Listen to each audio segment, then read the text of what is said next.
have got the time off from work. So we are utilizing this time in doing more Krishna Katha. So let's start that by a brief prayer to the special master.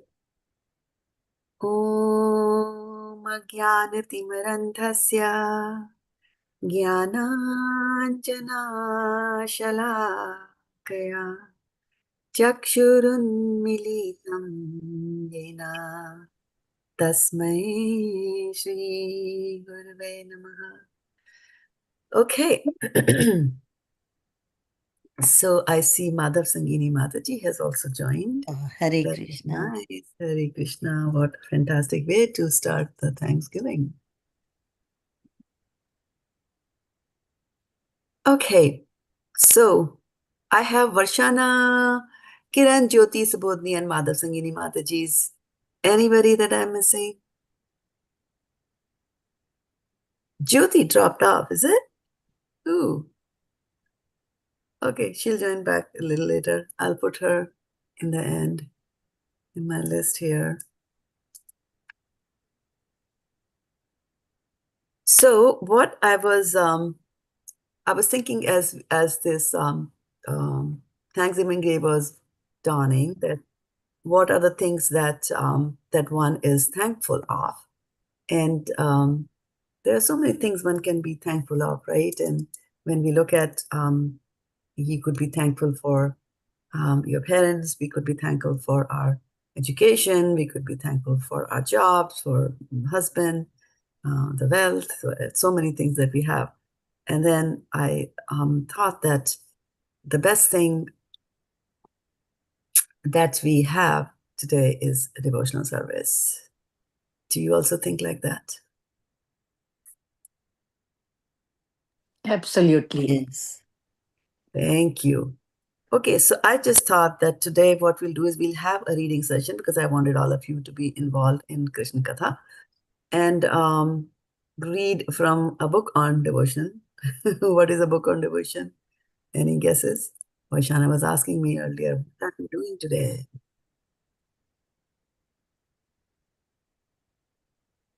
Bhagavad Gita, Bhagavatam, All right, keep going. and Nectar of Devotion. Nectar of Devotion for 500 points. Okay, so we will just start with characteristics of your devotional service from Nectar of Devotion. And we will do as we always do when we are doing our reading sessions, is we'll have the list of readers on one side, and then we will have the book itself. So this is Nectar of Devotion. And what is that called in Sanskrit? What is the Sanskrit name of the book? Anybody remember that? Very famous name. Bhakti Rasamrit Sindhu. Sindhu, right? So, okay, so I think people are having some trouble joining and leaving. I have Subodhini just doing a quick check here. I have Varshana Mataji, Kiran Goyal, Subodhini, Madhav Sangini, Jyoti, and Aruni Mataji. Did I miss anybody? No. Okay. All right. So let me start sharing my screen here with you all. And we'll just get going here. Starting my screen, sharing it with you all. Our reading order and our book here. Do you see anything on your screens? Yes, Chapter 1, Characteristics of Pure Devotional Service. All right. And then do you also see the reading order? No, I don't. Yeah, I got it. You see that? Okay. Nice.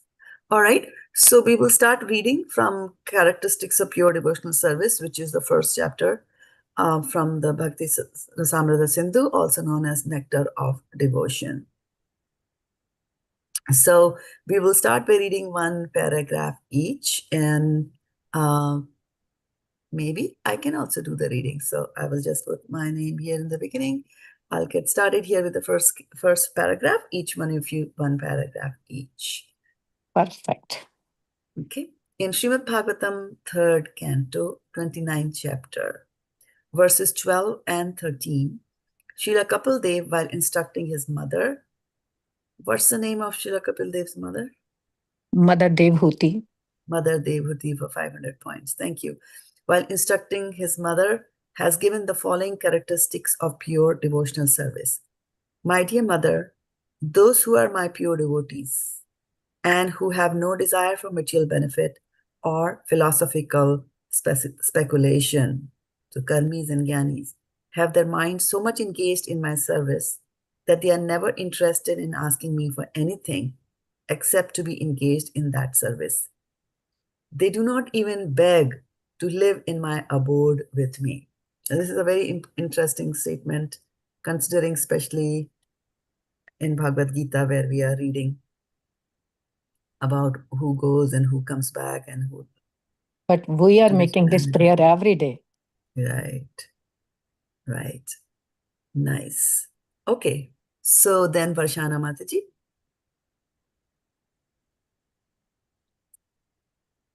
if you are speaking, Hare you. Krishna Mataji. I'll read after some time, Mataji. Okay. Hare Krishna. There are 5 kinds of liberation, namely to become one with the Lord, to live with the Supreme Lord on the same planet, to have the same features as the Lord, to enjoy the same opulences as the Lord, and to live as a companion of the Lord. A devotee, what to speak of rejecting material sense gratification, does not even want any of the 5 kinds of liberation. He is satisfied simply by discharging loving service to the Lord. That's the characteristic of pure devotion. Beautiful. In the Hare Krishna, in the above statement by Kapila Deva from Srimad Bhagavatam, the actual position of a pure devotee is described, and the primary characteristics of devotional service are also defined. Further, characteristics of devotional service are described by Rupa Goswami with evidences from different scriptures. He states that there are 6 characteristics of pure devotional service, which are as follows. Number 1, pure devotional service brings immediate relief from all kinds of material distress. Number 2, pure devotional service is the beginning of all auspiciousness. Number 3, pure devotional service automatically puts one in transcendental pleasure. Number 4, pure devotional service is rarely achieved. Number 5, those in pure devotional service deride even the conception of liberation. Number 6, pure devotional service is the only means to attract Krishna. So, based on what you have heard, who has written the Nectar of Devotion in Sanskrit? Rupa Goswami Maharaj. Rupa Goswami. Exactly right, right? Because it says further characteristics of devotional service are described by Rupa Goswami. Okay, who's coming next after Madhav Sangini? Okay. Hare Krishna. Relief from material distress. Krishna is all attracted. Let's read this part. Krishna is all attractive, but pure devotional service attracts even him. This means that pure devotional service is even transcendently stronger than Krishna himself, because it is Krishna's internal potency. Isn't that a big statement? Isn't that a big statement? Yes. Yes. What a great statement. That devotional service is even greater than Krishna, because himself. even Krishna is attracted. Right. We knew, And we that knew is one of that the he is reasons. Yeah, that's one of the reasons pure devotional service is rarely achieved. rarely achieved. Because a pure devotee will control Krishna. He doesn't give that Oh, easily. Yeah, he doesn't give that yeah. easily. Yeah. Yes, yes. Okay. So Please it means continue. it's the same statement that Krishna loves his devotees even than himself. He loves the persons, he loves the devotees who serve his Pure devotees. devotee. Yeah, Yeah. pure Yeah. devotees. Yeah. Yes. Right. Okay. Relief from material distress. And that relief from material distress is the first one, just so that we are on the bed. So this book will talk majorly about these items, this chapter. So first was pure devotional service brings immediate relief from all kinds of material distress. Do you want relief from material distress? Yes. Yes. Yes. Yes. All right. So let's hear. Should I continue? Yeah, continue. Relief from material distress. In Bhagavad Gita, the Lord says that one should surrender unto himself, giving up all other engagements. What is that verse that says that? Sarvdharam pratyajya mamike sharanam vraja aham tvam sarv papebhyo mokshyasmi ma shucha. Mashachaha. Nice. The Lord also gives his word there that he will protect surrendered souls from the reactions of all sinful activities. Srila Rupa Goswami says that the distresses from sinful activities are due both to the sins themselves and to the sins committed in our past lives. Generally, one commits sinful activities due to ignorance, but ignorance is no excuse for evading the reaction. Sinful activities Sinful activities are of two kinds, those that are mature and those that are not mature. The sinful activities for which we are suffering at the present moment are called mature. The many sinful activities stored within us for which we have not yet suffered are considered immature. For example, a man may have committed criminal acts but not yet been arrested for them. Now, as soon as he is detected, arrest is awaiting him. Similarly, for some of our sinful activities, we are awaiting distresses in the future, and for others, which are mature, we are suffering at the present moment. What do you think?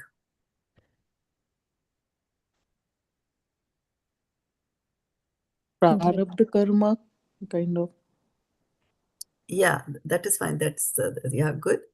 But given these statements, what are your thoughts? That we still will have to suffer in future for the for Yes. the ones that are immature yet. Yes. These are the different types of karma, right? Prarabdha karma, agami karma, and there's one more I can't remember, where it hasn't. One of them hasn't fructified. One of them is what are you going to do? What you're doing in the present that will fructify in the past, and one is what you're actually suffering or enjoying now, which is the prarabdha karma. Right. Right. So what this is saying is that that present might look very good, but in future things can happen, right? You could have something arrest, like here it says, a man may have committed criminal acts but had not yet been arrested for them. Similarly, we can have a bag of karmic reactions lying in store for us in the future. Okay, so that's the miserable situation we are in here. But we have a way out. So let's continue reading. And who is going to read now?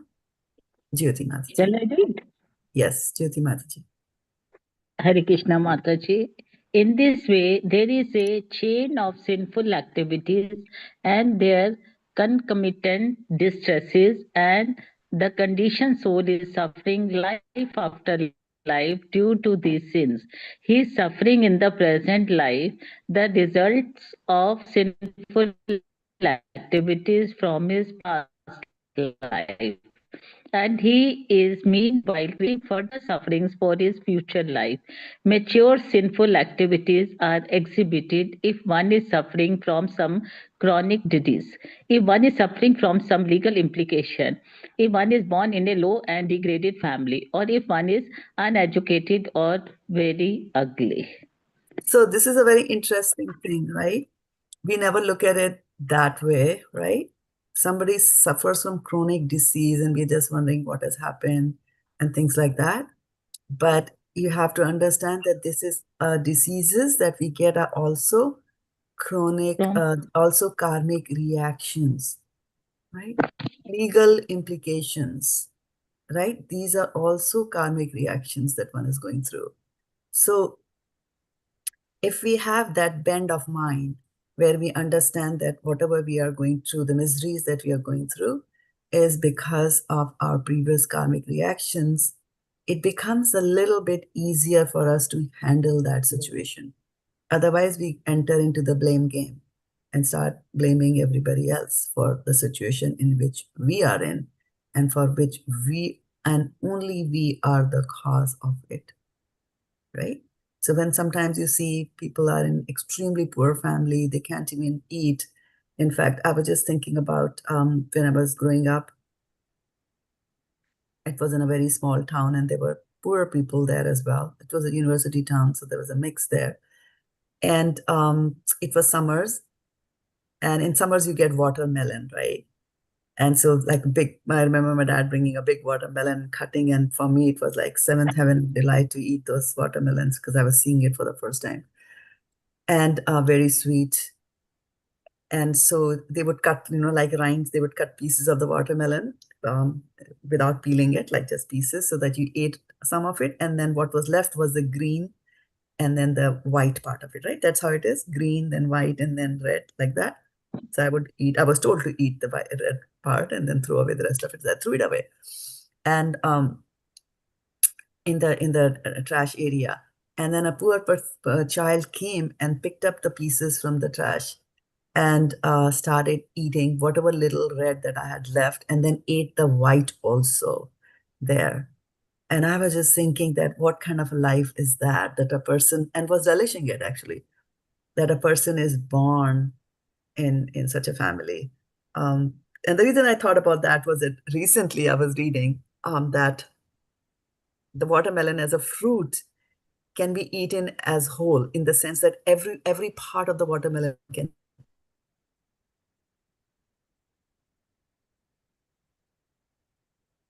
Can't hear you, Mataji. No audio. Yeah, we lost your voice. Let Yeah, me. even I Yeah. can't Yeah, we got it hear. back. You got it back? Okay. Yes. Yeah, Thank my you. internet Yes. connection is unstable. I guess my neighbors are all downloading movies to watch on Thanksgiving. Okay. Yeah, thank you for letting me know. Yeah, so I don't know till what point did you hear me?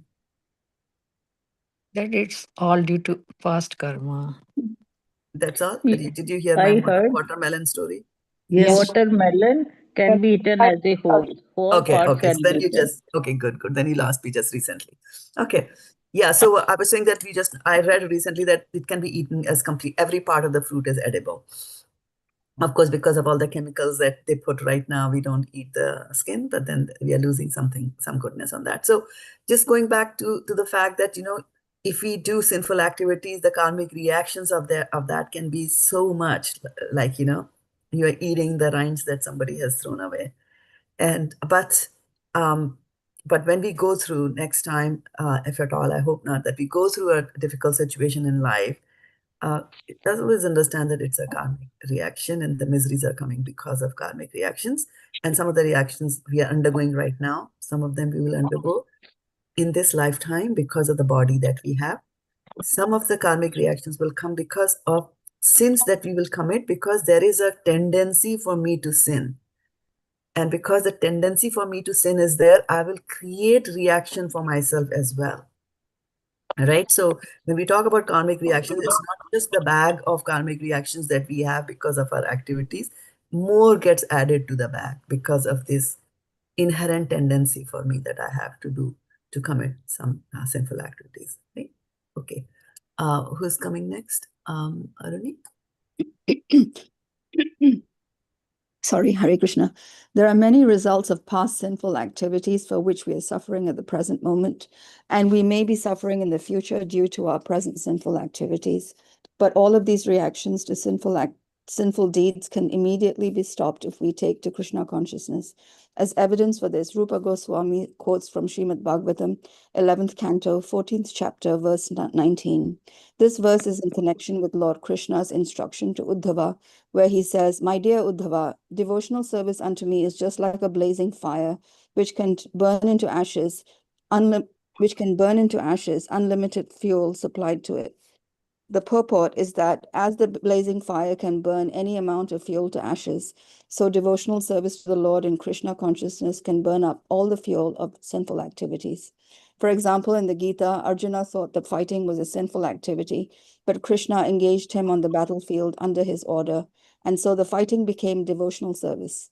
Therefore, Arjuna was not subjected to any sinful reaction.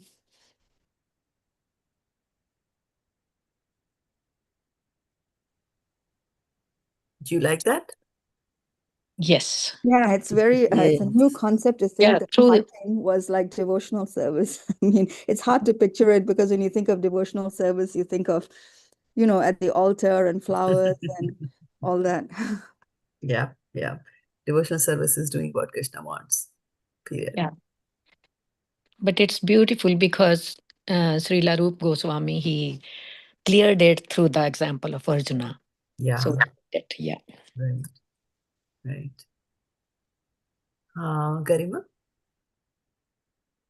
Rupa Goswami quotes another verse from the third canto of Srimad Bhagavatam, 33rd chapter, verse 6, in which Devavati addresses her son Kapiladev and says, "My dear Lord, there are 9 different kinds of devotional service, beginning with hearing and chanting. Anyone who hears about your pastime, who chants about your glories, who offer you obeisances, who thinks of you, and in this way execute any of the 9 kinds of devotional service, even if he is born in a family of dog eaters, the lowest grade of mankind, becomes immediately qualified to perform sacrifices. As such, how is it possible that anyone actually engaged in devotional service in full Krishna consciousness has not become purified? It is not possible. One who is engaged in Krishna consciousness and devotional service has without doubt become freed from all contamination of material sinful activities. Devotional service therefore has the power to actually nullify all kinds of reaction to sinful deeds. A devotee is nevertheless always alert not to commit any sinful activities. This is his specific qualification as a devotee. Thus, Srimad Bhagavatam states that performing devotional service, a person who was born even in a family of dog eaters may become eligible to take part in the performance of the ritualistic ceremonies recommended in the Vedas. It is implicit in this statement that a person born into a family of dog eaters is generally not fit for performing yajna or sacrifice. The priestly class in charge of performing these ritualistic ceremonies recommended in the Vedas is called the Brahmanas or Brahmana order. Unless one is Brahmana, he cannot perform these ceremonies. All right. So let's pause here and take some reflections. What do you think? Hare Krishna, Mataji. I really like to see that, as I said, that the 9 processes of devotional service, you do any one of them, execute any one of them, and even the dog eater can elevate to that platform that he can go back to Godhead. Mm-hmm. Good. Yeah, I think this passage, the previous one passage said, all the different types of karma, including being born into a low family. And this one's telling you how you can get over that. Nice connection. Yeah. Yeah, please continue. Aruni, you were going to say something. No, I was just saying that. So it's just giving you the antidote, or the Exactly. remedy. Nectar of devotion, right, is the antidote to our karmic reactions. The only antidote, actually. I was just wondering also, I mean, if you can overcome one of those that kind of deep karma, like that was listed, like chronic disease and being born into a low family, etc. So this one will allow you to, by pure devotional service, will allow you to surmount that, the being born into a lower family. But what about chronic disease? Very good point. Now and I'll address that in a moment. But give me an example of a person born in a very low family, low class family, but was a famous devotee of the Lord. Haridas Thakur. Haridas Thakur. Haridas Thakur. You see that, right? Now, a very interesting thing is that how do you get over the chronic diseases? By devotional service, right? And then a classic example is that Prabhupada was so sick, right? Yes. Hear that, right? Multiple heart attacks, this and that. So now we have to understand this in a different context.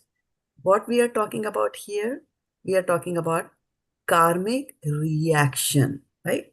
There is sinful activity and then there is a reaction to the sinful activity. And what is the reaction to what is the ultimate of a sinful reaction? The ultimate of a sinful reaction is misery. of one sort or the other sort, but ultimate reaction is misery. Do you agree? If you're born in a Yes. low family, you'll be Yes. miserable. If you have a legal battle, you Yes. have to be miserable. If you are right.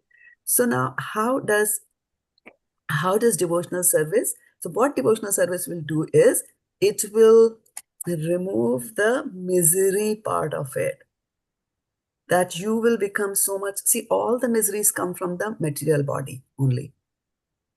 All your right. I always say that your soul doesn't say I'm hurting. Their soul doesn't sneeze and things like that, right? It's all the miseries that we have got from our gross and subtle body. That's all the miseries come from there. But devotional service takes you above this into another realm. Otherwise, you tell me that how, if you are on a deathbed, completely doctors are saying that you have few days to live, how can you just still continue to dictate and do the translations of the books? Because the person becomes above all that. And you will see, I mean, of course, we quote Srila Prabhupada, but you will see a lot of examples like this. There's a very famous story of a devotee in Vrindavan. She was suffering from cancer. And she was in Vrindavan, and the doctors were very much surprised how this girl could go, and she died pretty young, how this girl could go and go to Mangalarti and do all that, because they become above all that.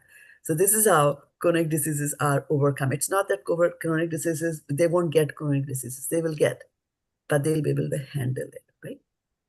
And like I was telling you the other day also, that there was a lady, a devotee in our community. She had rented a house, and there was some problem with rented an apartment, and there was some problem with the apartment, that there was the sewage water and the drinking water got mixed, the pipes burst or whatever was there, and there was smell in her kitchen. And they said that we will put you into another hotel room, right? And so she went and talked in her office, and the people said, no, they can't do that, because they were renovating the whole apartments and things like that. And then you go fight for them and file a lawsuit and things like that, right? But then she also, good luck for her, she also happened to talk to a devotee, and her biggest concern was not moving into a hotel. Her biggest concern was that if I'm in a hotel, how will I make prasadam, right? Bhoga for my lordships, because there's no kitchen there. And then the people all said that, don't worry about that, we will send you prasadam. And then she had so much of prasadam that she had to say that don't bring, right, more of that. And so what I'm just saying is that the situation still remained the same for her, right? That she was out in a hotel, not living in an apartment, right? But because she took the words of the devotees, or she was a devotee and taking to devotional service, the same situation, the reaction of that situation became different, right? Otherwise, a person could have sat in that same hotel and then got an internet connection and then searched and filed a lawsuit and then have gone the whole route that you go through. Like, it's very complicated. Lawsuits are very complicated. So, so always remember that the reaction and your between, like when there is an impetus, when there is a stimulus, the stimulus will come from external to the soul, right? The stimulus will come from somebody insulting us. The stimulus will come from my body, which is external to the soul. My body, something hurting, knee pain, cancer, like there's that, right? When it comes from the external, between the impetus or the stimulus and your reaction, you have the freedom to choose how you're going to react, right? So miseries will come to everybody. The Khalam Ashashwatam, we are reading in 8th chapter. Miseries will come to everybody, but you have a choice whether you want to suffer or not. And devotional service will give you that knowledge and that intelligence to choose the right reaction when the misery comes to you, right? Some people can give the same situation to different people, they can react in a very different manner, because one has a devotional background, one doesn't have that, right? Does it Hare answer your Krishna. question? Yeah. And I was just curious. So, for a person born into low family or a person with chronic disease, if they become Krishna conscious, their reaction would be like, oh, this is what I'm suffering for it now. They are not impacted that much, knowing that this is what it's going to be, and I'm going to be okay in future. Is that how? A I'm gonna be with devotee does not Krishna. even, a pure devotee, a nectar of devotion is about pure devotional service, right? In the beginning, a devotee might think that, I won't have any of these in the future, right? But in the pure devotional service, he doesn't even care. Oh, okay, He right. doesn't even care that I'm going through this, situation here, right? For Right. example, being born in a low family could mean that you are, I have to just tell you my day in my office yesterday, right? For like at 8 hours non-stop, I was sitting in the same chair, one meeting after other. Why? Because today was Thanksgiving and they wanted to wrap up certain things. And I was just thinking that, so I could not do anything. I could not even pick up my WhatsApp. I could see WhatsApp on the other screen. I work from home. I could see the WhatsApp messages coming on the other screen, but I could not even read or answer them. And I was just thinking of what to talk about, listening to a bhakti song or chanting the Hare Krishna mantra or surreptitiously reading a chapter of Bhagavad Gita. Nothing could be done in those 8 hours that were there, right? But then I was born in a lower family, and um, somebody who comes and cleans your house like that or does your dishes, there's nothing that's preventing you from singing bhajans while you're doing the dishes. So although we might think that a person is in the low life, when a person is in low life and is aiming for something higher materialistically, right? So I could look, a person can look at it and say, oh, I'm a cleaner. I have such a small jhuggi jhopdi. I live there in a small house. There's a cause of misery. But when you talk to devotional service, they're actually happier.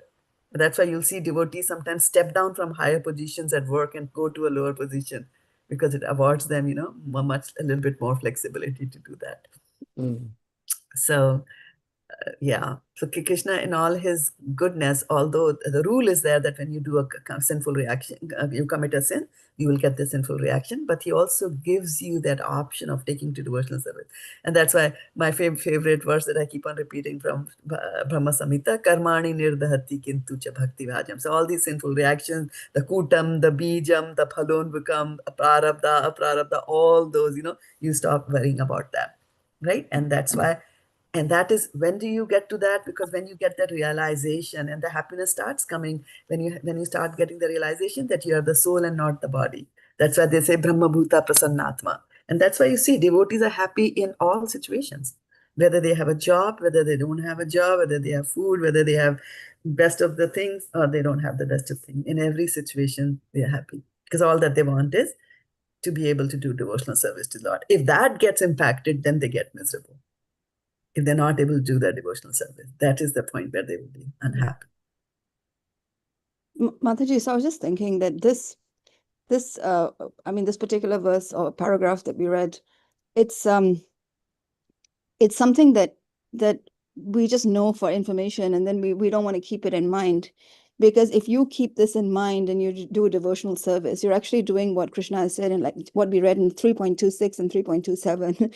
Those who do service with fruitive activities in mind. And this is actually like a fruitive activity if you were to look at it, without the vantage point of pure devotional service. And in order to do pure devotional service, you shouldn't have, you wouldn't consider this, you shouldn't consider all this anyway. Yes. Because if you do, then you have it in mind that if I'm really doing devotional service, then I know that, I'll feel much happier in these situations. And the minute you do that, your devotional service is not pure anyway. Exactly. You got the point. You got the essence, right? And as Madha Sangini Mataji was saying, that given all this, a devotee can think that this is all going to go away and I'll be happier in the future, right? So that is not the mood of the devotee, right? As you pointed out. And also, again, I'm saying that given this formula that you take a bag of sin and you add devotional service to it, the sin equal to 0. That is the formula, right? But then here it is saying, Srila Gopal is saying that, and Prabhupada is commenting, a devotee is nevertheless always alert not to commit any sinful activities. This is a specific qualification as a devotee, right? Also keep that in mind, that But by the same token, there are devotees who will not let you do service. They're quite selfish about it. So that itself is a sinful activity, and that's not pure devotional service, right? to your point, I'm adding to your point. No, I'm just adding saying to it's a separate comment. I'm just saying. yes, separate comment. Yes, So yes. you said that they get upset if their devotional service is interrupted, but I've seen in my personal experience, they will not let you do certain things. They're very, protective about, what they do, and they'll only let certain people do it. And I think, isn't that a big sin in your devotional service? I mean, that would interrupt your pure devotional service. It is not pure. Yeah. I would say that. Yes, it is not pure devotional service. Yeah. A pure devotee, there is so much of service to do for Krishna. There is really no dearth. There's no dearth of service. No, but I There's mean, so much to it do. is quite, well, I don't know if it's sinful, but whatever word you want to use, to prevent somebody from doing devotional service or restrict them, or, just get in people that you want to, in your cohort or in your little gang, to do devotional service. So that becomes in a material mode, right? When you Yes. do that. Yes, and that's what we are saying. We are talking about in this chapter is about pure devotional service. It is rarely achieved, right? These 5 things. Let me just take those 5 things and I'll put them in our reading order so that we can refer to these again and again, right? These, if not 5, the 6, right? Anyabhlashita shunyam gyan karmadena vritam anukulena krishnanu, right? That But I'm one. just wondering, like, preventing somebody else from doing, participating in service, how high or low does that rank in the definition of sinful activity? It Sinful. depends. It depends. I don't know the figures, how I live, but I would say it depends on, there are 2 factors. It also depends on what was there in the mind of that person when they prevented the other person from doing it, right? Because the other person might not be qualified. Now, we can think that I'm completely qualified and why I'm not allowed to do that, right? They might have some other things in mind. So if the intent was malicious, that, oh no, I don't like Aruni, I don't want her to do the service that I'm doing, right? Then that is wrong. But if they were saying, no, Aruni, sometimes it could even be like sometimes people don't let me do any devotional service in the sense that, no, Shraddha Mataji, you don't wash the dishes, I will wash it. So you're preventing me from doing devotional service. But you see their intention? The intention is elderly lady, she should not be doing heavy work, right? Sometimes you'll also come across, and then again, it keeps on coming back to us on how what I can do to improve and how do I react to that situation. Sometimes people get so attached to their devotional service and they're so attached to Radha Madan Mohan, right? Their deities there, that they don't want anybody to do that possessive love, right? Yeah, but But then that's selfish, right? That's not yeah, pure devotional yeah, service. That's selfish. yeah. And the question is, how do we react to that? How do you react to that? Do we get angry at them, right? Do we go and criticize them? No, we don't. Then why? Because they are still devotees, right? They might have some specks of dark in there, but it is not for us to comment on them, right? It's a question that what is the lesson that we learn from that situation is that I should not be doing this, right? And also remember that as we progress in devotional service, which means that other devotee also who is a selfish devotee, use that word, a selfish devotee, will also, devotional service is all purifying. It'll purify that person also. And again, another thing, and it's a caution for all of us, is to remember that a person's, the way, there was a question that Pavani Bhakti had asked last Saturday, that when we talk about the yoga ladder on reaching the Lord, where is bhakti yoga fit? And the answer was that Bhakti yoga is not even on the yoga ladder. Bhakti yoga is an escalator or an elevator, not escalator, is an elevator that takes you straight up, right? And so also we have to remember that Api chet suduracharo bhajte mam ananya bhak sadhur eva samantavya samyak vyavasito hi saha chipram bhavati dharmatma shashvat shantim nigacchati konteya prati janehi name bhaktya pranashyati. So api chet suduracharo is even worse, right? One was selfish devotional service. I don't want Arani to chop. I want to chop all the vegetables. I want to cook. I want to make the aarti palette, whatever it is, right? I don't want her to do it. I want to do it. This is selfish devotee. The verse is durachar. right? That I'm a priest in the temple and I do all that. And then when everybody's not looking, I will just have some eggs and some meat and whatever, you know. So that extreme, you know, Durachar people can do apichet, but he's saying, Krishna says in the 9th chapter, which we will start reading soon in a few weeks, apichet sudurachar. Achar is bad. Achar is behavior. Durachar is bad. And then sudurachar is very, very bad. Right? Even if they do very, very bad, he says, apiche sudaracharo, bhaste ma manane bhag. But if they are doing devotional service, then sadhu reva samantevya. Please consider them as sadhus. So this is the way we should be reacting to them, right? Because what happens if we start criticizing them, even if mentally it's a Vaishnava aparad. So being around devotees, being in going to the temple, number one, we do not know, right? So it is better for us to just be in that mood. That's why he said, Chaitanya Mahaprabhu said, Tinadapi sunichena taroreva shastinat. Tinadapi, be humble like a blade of grass, right? Humble like a blade of grass will mean. And I have seen some people, I mean, they are just extremely humble. I mean, sometimes I get, you know, wow, wow, wow, wow, like that, right?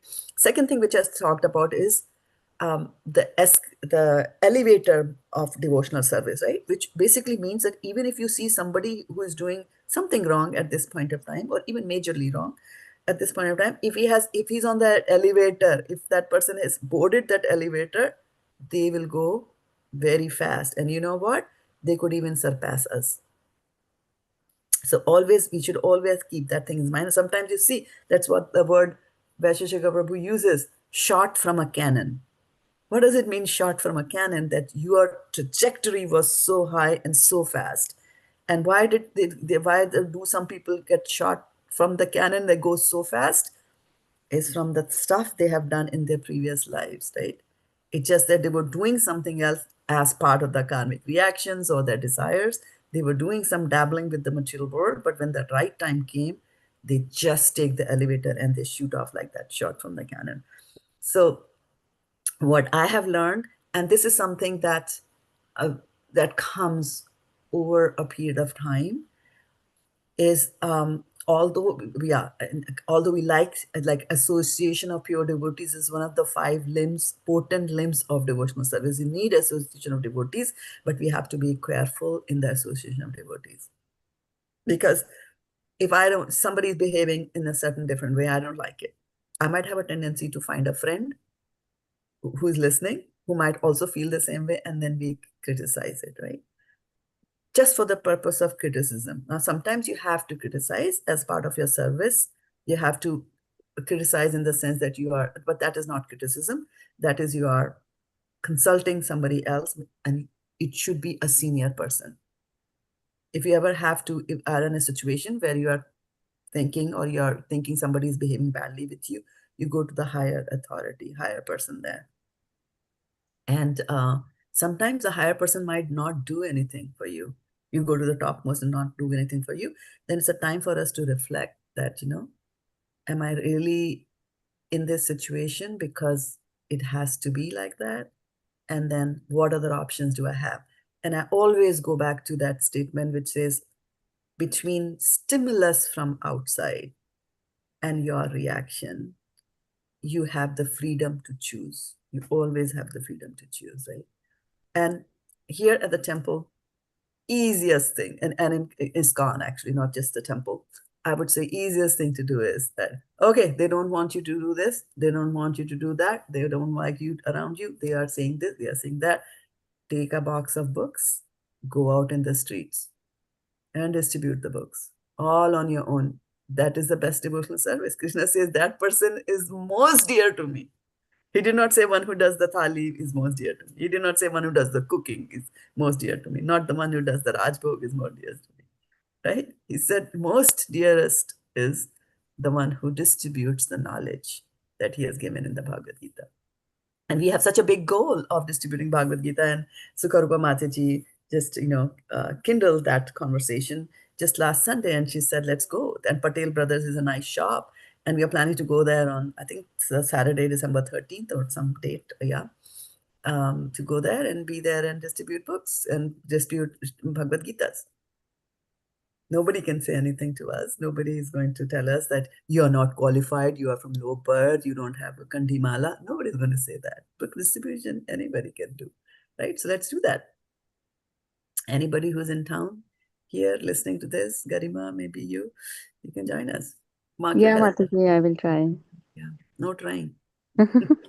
Mataji, are you talking about tomorrow? Are you going to be? No, 13th December. I think it's 13th. Let me look up the Okay.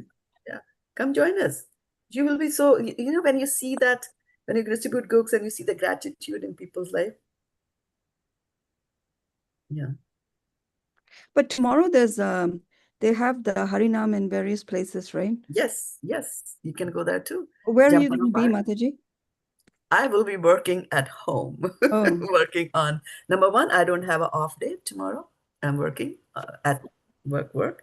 And even after I get back from work, I'll be preparing for the yatra that's happening in February. It takes all my free time.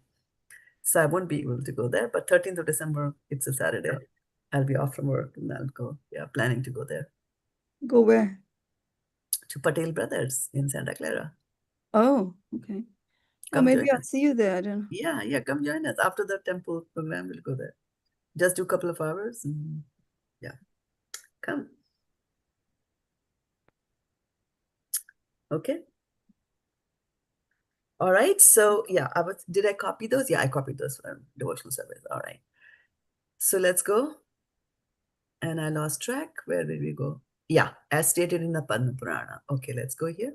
So, Mataji, I have one question. Like, Yes. for let's say, for example, for cancer, like you were also saying, don't put plastic, hot things in the plastic. People getting cancer and all. So, what is like? Does this affect it, or it is a chronic disease? It is coming from the past. No, chronic disease doesn't mean coming from the past. Oh, what you're saying is a person got cancer because he put things in the plastic and got Like, cancer, like or he got cancer because it was a yeah, reaction from yeah. the Like we keep on saying, activity. oh, don't eat in plastic, don't do It's a this, don't yes, do that, don't do exa- that. right. It can be both. Sometimes people don't eat in plastic, don't seem to be doing anything wrong, and yet they get cancer. So it is a mystery, like it is present or past. Exactly. Whether it is happening to it, and he's saying, and it's a very good point that you bring, because here in this verse we will talk about that, the one that is coming up next. Hare Krishna Mataji. To Garima Mataji, this cancer or any other disease, liver disease, it is your habit, Mataji, how you eat your food and what you eat, that also matters a lot. This is what I read in a book on diet, that we should be very careful what we are eating. And the best is there is no harm in eating the food kept in the fridge or heated in the microwave. That does not affect. But yes, it is important what we are eating. That is very important. And he says that the best food is the vegetarian food. You should not go for non-veg, because non-veg, we do not know whether they have really examined the animal or not. And you see, we may get some diseases from them itself. So it is best to have vegetables. And he insisted on this, that we should wash the vegetables nicely, dry them under the fan, or give them some time to dry it up, and then use them. This was what he was stressing on. And he says, yes, diseases do come, but there is a cure, and we should follow that even then it happens. But Right. And then and the thing to add over there is that there is a cure, but not everybody gets the cure. yeah, that right? is, And that is tied to the karmic reaction, that how much are you supposed to suffer, yeah. right? This much you will suffer. Like you go to 6 doctors and the 7th doctor has the cure for you. So your karmic reactions will finish because you were supposed to suffer only this much. But some people will die. That means in the whole life they will suffer. And we don't know whether in next life also they will have some more cancer. because they have more karmic reactions over there. And I think, Right? Mataji, to your point, what you were saying is that, I mean, even if you follow all these things, but it's in Yes, your karma to get the cancer, you're yes, going to get it anyway. But that exactly. doesn't mean you don't follow all the, Correct, take all the correct, preventative measures. correct, Right. correct, right. And so there will be some, so for example, somebody, like, if you eat nonsense, then you'll get a heart attack, right? That is to Bharshana's point where she said what you eat, right? Determines that. But you might have a spouse who's very strict, the wife, and that's why I say the Lord is in the hands of the person who's cooking. The health of the family is in the hands of the person who's cooking, right? And so they might have a very strict spouse who won't allow that nonsense in the home, right? No talawa khana and all that. Mm. So you get, yeah. Again, karmic reactions are very difficult to explain. That's when right, it is Gehenna karma. It says that 714 or That's a 1714. very important point he said, Mataji. I forgot to mention. He says, eat only if you have 100% hunger, eat only 80%. Yes. So, but Yuktahara this is viharasya. prescribed by Yeah. Ayurveda anyway. I mean, Ayurveda says never fill your stomach completely. Yes, yes. Yeah. What do they say when you are eating? That if you have um, if you after you eat, when you're eating, if you belch, right? Belch is what nothing but your food is adjusting in your stomach, and whatever the air is there is coming out from the mouth. That's a belch. So if you belch once, right, and you stop eating at that time, then you are a yogi. If you belch, 2 times and you still are eating, then you're a bhogi. If you belch 3 times and you're still eating, you are going to be a rogi. You will fall sick like that, right? Yeah, and then bhogis will become fat, right? Like that. Well, Yeah, what so is bhogi? yeah. People who are fond of food, is it? Bhogi is one who enjoys. Bhog, Enjoys. Oh. yeah, bhogi enjoys. So enjoyment, right? Material.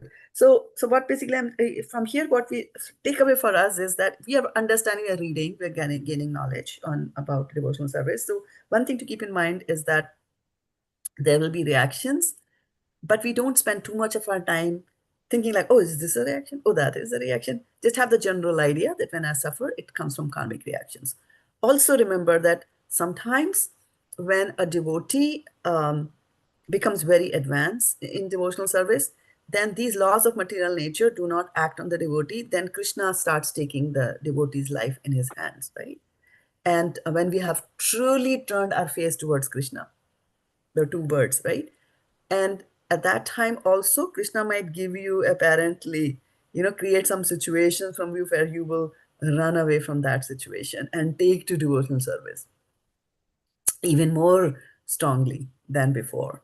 So don't think, and then don't get alarmed when I'm saying that, because he will also give you the strength. Also remember that. Also remember that the distresses that are given to a person, he is able to tolerate them to the extent he's supposed to tolerate. That, right? It'll happen like that. And that's why we see that according to your karmic reactions, you get a suitable body. You get a I don't know if suitable I body. agree with that, Mataji. That's not always true. I mean, some people can't tolerate, it goes beyond toleration and it's just excruciating. That doesn't enable you to tolerate it. No, what I'm just saying is that the body doesn't give up. The body doesn't give up, right? You will go through that. That is the toleration I'm talking about. Oh, you mean The death or engineering, not the death? engineering toleration. Yeah, engineering toleration. It's not that somebody said something to me and then, you know, I die like that. So to a very large extent, your the thing is that if the body is not able to tolerate, is not tolerate, I don't know, I'm mixing the word tolerance. If you do not have the I'm talking about from the engineering or material perspective. Like for example, if you have an iron rod, right? And um, if I hit it with a pencil, it has got the tolerance to not break down, right? Because it was hit by a pencil.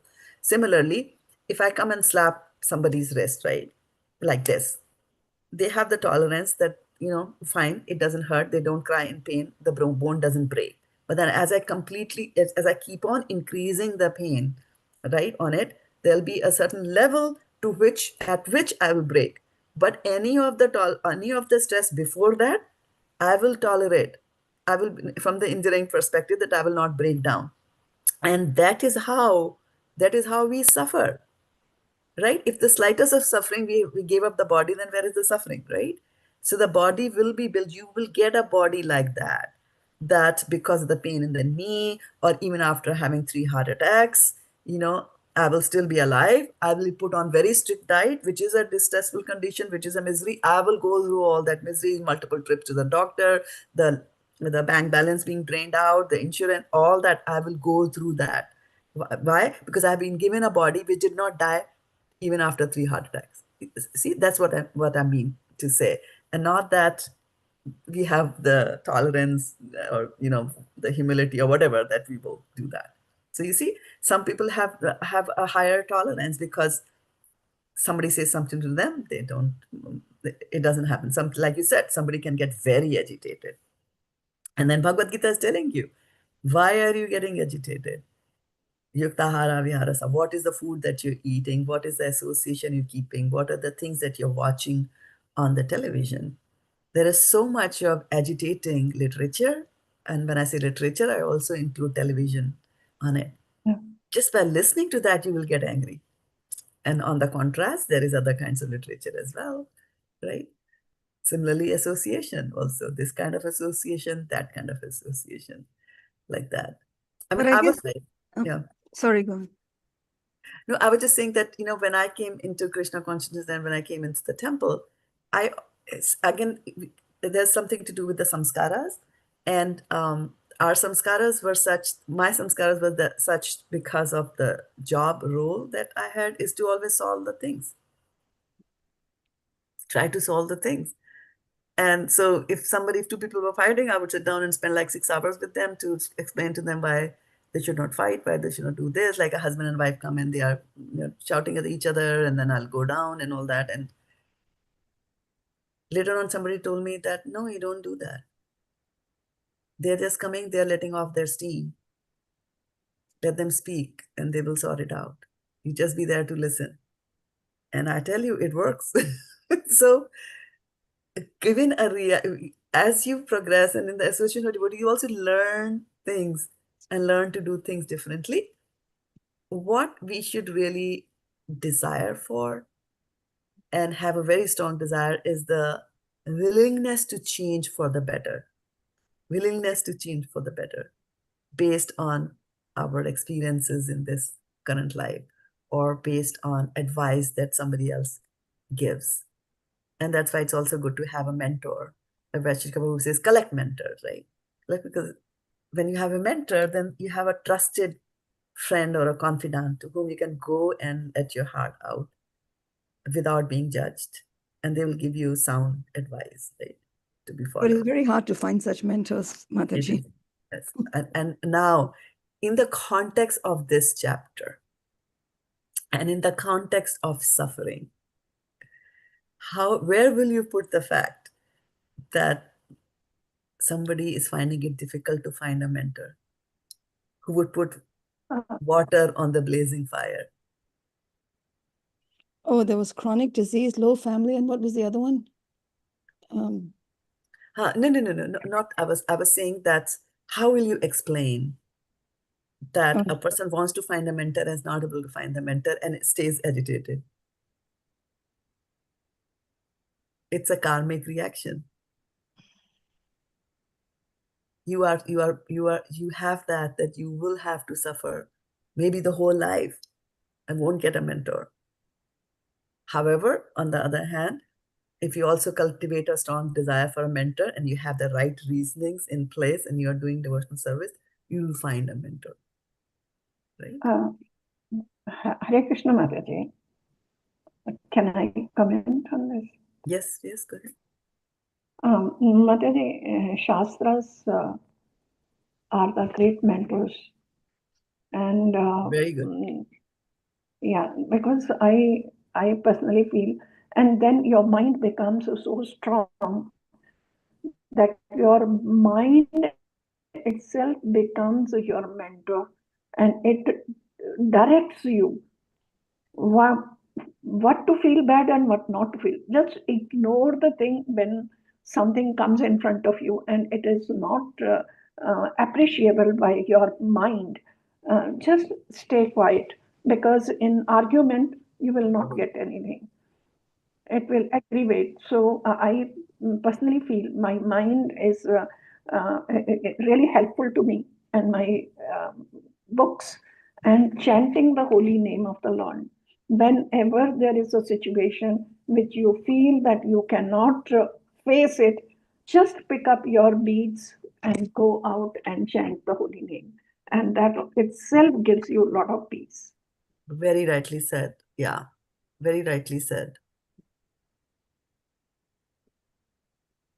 Don't try to, yeah, if you cannot do anything about it, you leave. You leave that situation, walk away from that situation if you cannot do anything about it, and get some energy from there. Yeah. And so you said that after some time, the mind, listen to your mind because it will guide you, right? Mhm. Now, that mind that is guiding you to do the good thing is your friend, right? And in Yeah. 6th chapter of Bhagavad Gita, we read that mind can be your enemy and mind can be your friend. So, and you have, the soul knows. The soul is intelligent enough to know that mind is guiding me to do the wrong thing. And but still we do it because the desire is there to do the wrong thing. But we know we are doing the wrong thing. I Right? really liked when Guru Maharaj in the lecture said that one Prabhuji went, I'm forgetting the name. He really gives many examples. Devrat Prabhu. Devrat Prabhu said that he went to distribute the book, and he said, chant the holy name, means Hare Krishna. He said, we don't chant Hare Krishna. And he said, yeah, look at this, you see, he himself is saying Hare Krishna. So it happens, Mother.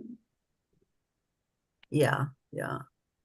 And that is why it is important to have association of devotees. And when I say association of devotees, it doesn't mean that you're going to devotees and they're giving a lecture and you're listening to the lecture and coming back, right?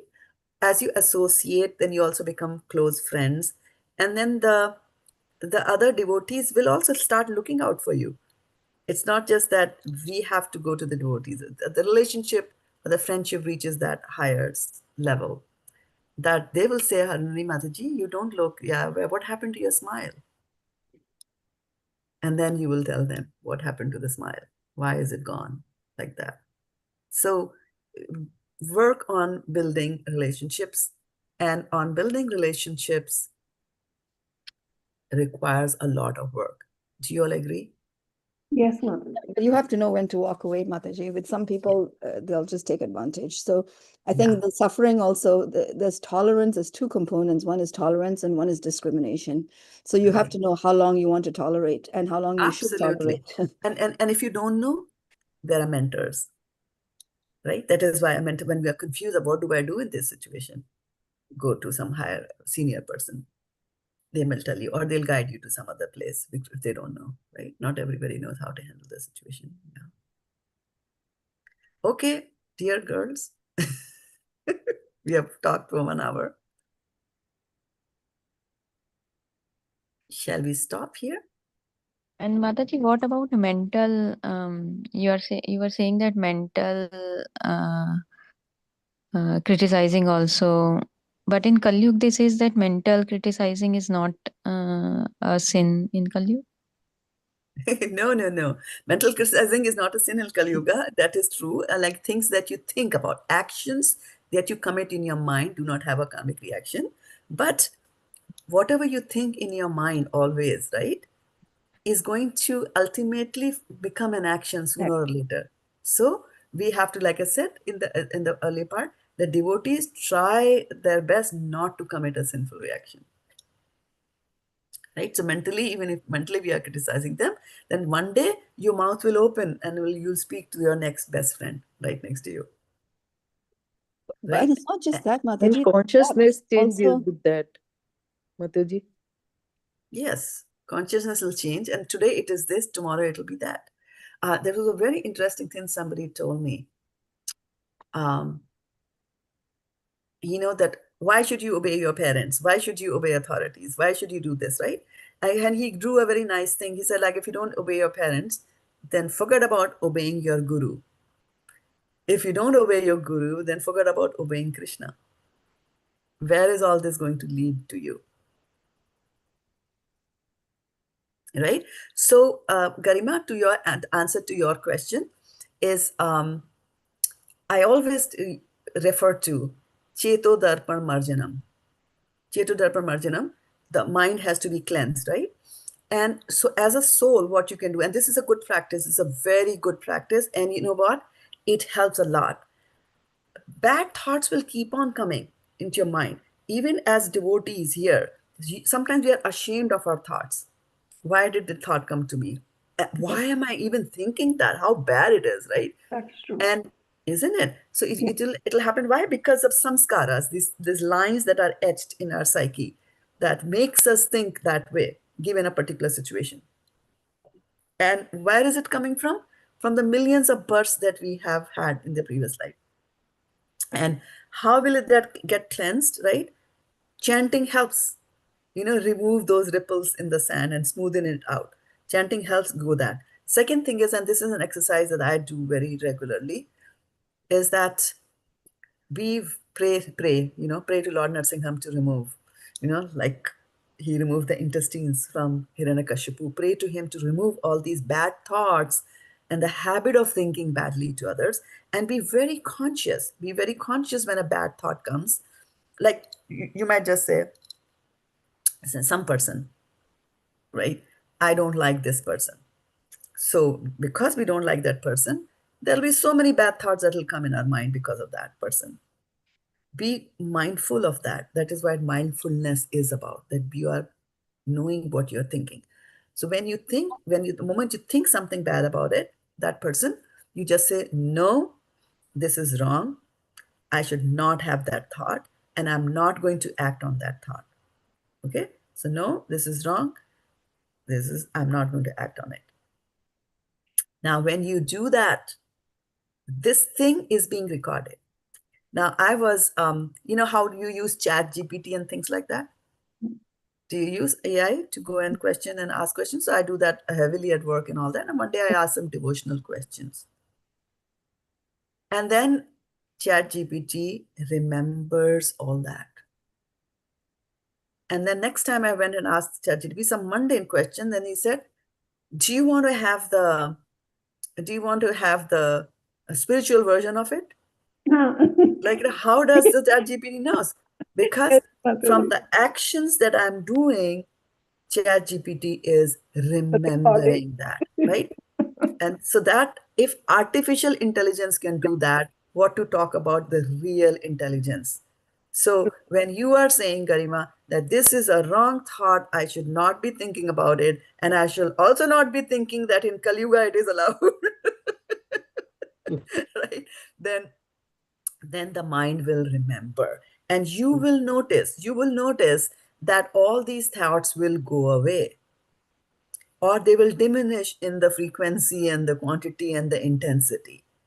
And that is going to bring you peace. And that is going to bring you happiness, because without peace, there can be no happiness, right? And Mataji, I just wanted to add also, it's not like as if you have, for instance, it could be some other bad thought or a mental criticism of somebody else, and you think it's just in your mind.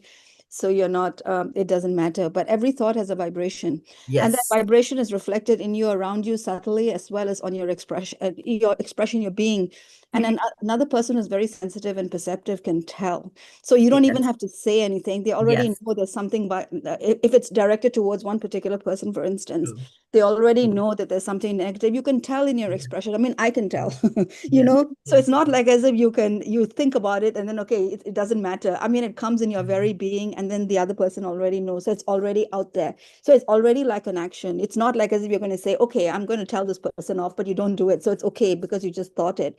but you already have negativity, and that's already an action that if it can be perceived by somebody else is already, it's there, it's out there already.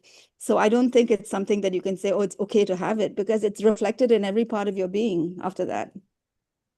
Very rightly said. Right. Very true. Very rightly said. Yeah. And Vaishnav Kapoor was saying that the other day that the 3D printer, through a 3D printer, you create manifest things, right? So through our thoughts also we manifest. Yeah. Very nicely said. So girls, 7:42. Thank you so Nice, much. but it's such a nice way of spending the Thanksgiving, right? Did everybody get a chance to read? No, I mean, I got a chance, but I didn't read. You got a chance, but you didn't read, yeah, right? Yeah. Why don't we talk about, conclude with this, what Padma Puran says, right? That's where we were. Okay, I went down. Okay, let's go back up. Close it.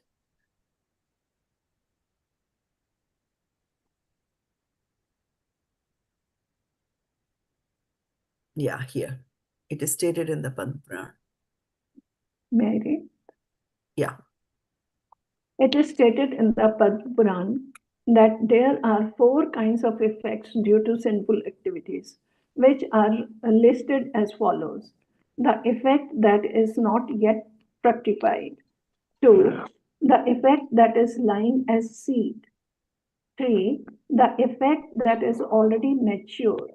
And 4. The effect that is almost mature. It is also stated that all these 4 effects become immediately vanquished for those who surrender unto the Supreme Personality of Godhead Vishnu and become engaged in his devotional service in full Krishna consciousness. There Hare you go. Krishna. There you go. Okay, dear devotees, Matchitta Madgata Prana, Bodhyantas Parasparam, Kathayantas Chamam Nityam, Tushyanti Charamanti Cha. So this is what happens in the association of devotees. We discuss Krishna consciousness. We learned so many things here today. Thank you so much for this wonderful questions and the wonderful participation. I'm just so very thankful for all your association and Thank you giving so me much a for good this start class. to the Thank day. you so much, Shraddha Mataji. Thank you, Mataji. Wonderful class. Hare Thank you so Krishna. much. Thank you Thank very you, It was a much. Mataji. wonderful Hare discussion, Krishna. I would say. It was not a class, but good. Thank you so much. Enjoy the rest of the day. We Enjoy will your meet holiday. again Same to you. tomorrow, right? Friday? Yeah, Oh, yeah. we'll meet tomorrow. Okay. Take care. Hare Hare Krishna. Krishna. Nanda. Hare Krishna. Hare Krishna Mataji. Yeah, Thank you. Sunday. Hare Yeah, by Krishna. the way, on Dandavat Sunday, pranam to everyone. yeah, on Sunday, Guru Maharaj is going to recite. This is for you, Vaishana Mataji. Guru Maharaj is going to recite the entire Bhagavad Gita on Sunday, starting 1 p.m. Pacific time. If Wait, you are not is it engaged. Sunday or Monday that's Gita Jayanti? Gita Jayanti is Monday, but the program is on Sunday. I think participation will be more, right? I think that's the reason. Yeah. Sunday, 1 o'clock.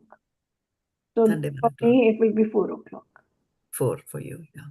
So he's going to recite the entire Bhagavad Gita? Or Yes, he has always done that together with all of us. Oh, And he's together always with done this everybody. for the past few years. He has been traveling, so we missed out on some of them, and other devotees used to come and read it. But yeah, and then there was COVID, so there was online recitation, and then I had a bad job, so I couldn't go for some, and so it was like complete chaos. Yeah, for me. So I'm really looking forward to Sunday. So does everybody join in with him, or they Yes, we all joined with him, and then he gives did Garima drop off? He gives speeding tickets. I'm just kidding. Yeah, because the whole congregation is in the mood, like, let's finish. And he's like, no, this is Bhagavad Gita to be recited properly. So he every now and then he will, set the pace of reading. Yes, you'll get a chance to read all of it, all 18 chapters in one go. It takes about 3.5 hours to 4 hours. They will give you some break. It's a Kadashi also. Mhm. She is on Monday, Mataji. Yeah, sorry. Yes, Ekadashi is on Monday. Right. Thank you for pointing that out. So Sunday, have a light lunch to be able to read. Yeah, 80%. 80%. There you go. Okay. Thank you, Mataji. Thank All you. right, take care. Hare Krishna, Dandavat Pranam, Vanchakalpatarubhyascha, Kripa Sindhubhyo, Patitanam Pavnebhyo, Vaishnavebhyo, Namo Namaha, Gopremanande, Hari Hari Bol.